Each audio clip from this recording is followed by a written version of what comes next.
Hello, this is 6 Minute English. I'm Neil. And I'm Beth. There are some well-known English expressions that make a link between seeing and eating. Your eyes are bigger than your belly means you have taken more food than you can eat. And the saying, you eat with your eyes first, means that food seems more desirable when it looks good on the plate. But seeing isn't the only sense involved in tasting food.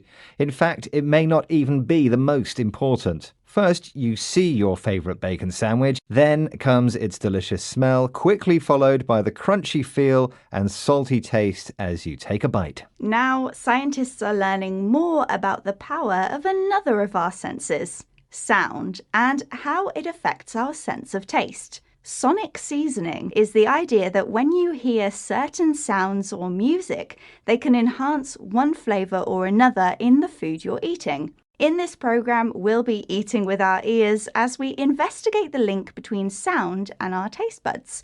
And as usual, we'll be learning some useful new vocabulary as well. But first, I have a question for you, Beth. The idea that sounds influence taste might seem strange, but the food processing companies that produce some of our most familiar food and drinks have long known that sound equals sales. In the UK, for example, the chocolate company Cadbury hired the London Contemporary Orchestra to perform classical music tunes symbolising each flavour of their dairy milk chocolates. So, which background sound did whiskey makers Singletons use to advertise their Scotch whiskey? Was it A, jazz music, B, bagpipes playing, or C, birds tweeting? I will guess they use some smooth jazz music. Okay, Beth, I'll reveal the answer later in the programme. Charles Spence is Professor of Experimental Psychology at Oxford University. After years studying how our brains process information, he believes sound plays a much bigger role in how we taste our food than we think. Something he explained to Mike Johnson, presenter of BBC World Service programme, The Food Chain. In general, how big a contribution do you think these sounds, and sound generally, actually makes to how we perceive food compared to the more obvious senses, of course, of sight and smell? So I think it's much more important than we realise. And that can start from before we put anything into our mouth. It can be the sound of the sizzle of the steak on the hot plate. It can be the gurgle and the sizzle and the steam of the coffee machine. Those are all cues that help set expectations about what we're about to taste. Professor Spence uses onomatopoeia to describe some sounds. Onomatopoeia is when a word sounds like what it means.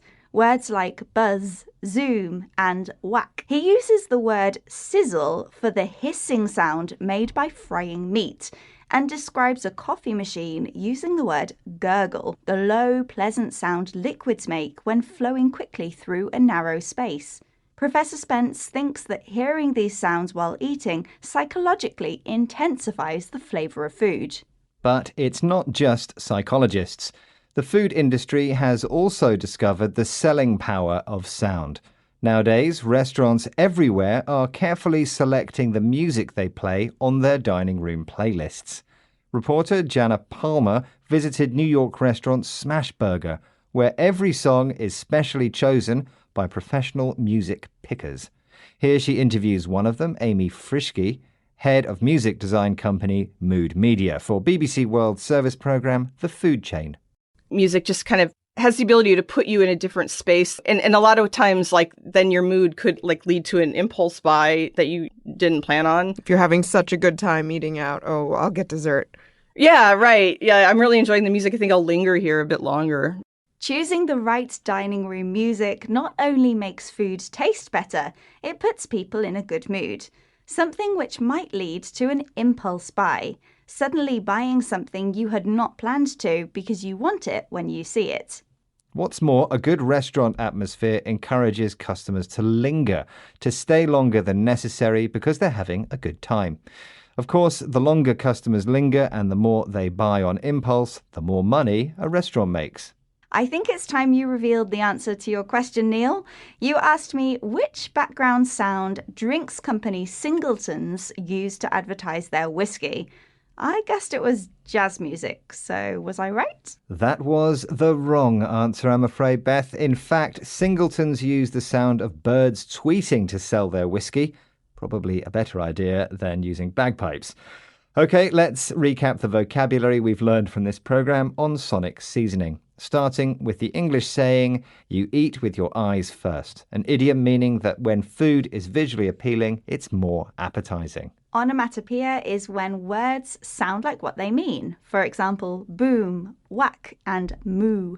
Other examples of onomatopoeia are sizzle, a hissing sound, and gurgle, the low, pleasant sound a liquid makes when it flows quickly through a narrow space. An impulse buy is suddenly buying something that you had not planned to because you want it when you see it. And finally, the verb to linger means to stay somewhere longer than necessary because you're enjoying yourself. Once again, our 6 minutes are up. Join us next time for more trending topics and useful vocabulary here at 6 Minute English. Bye, everyone. Bye.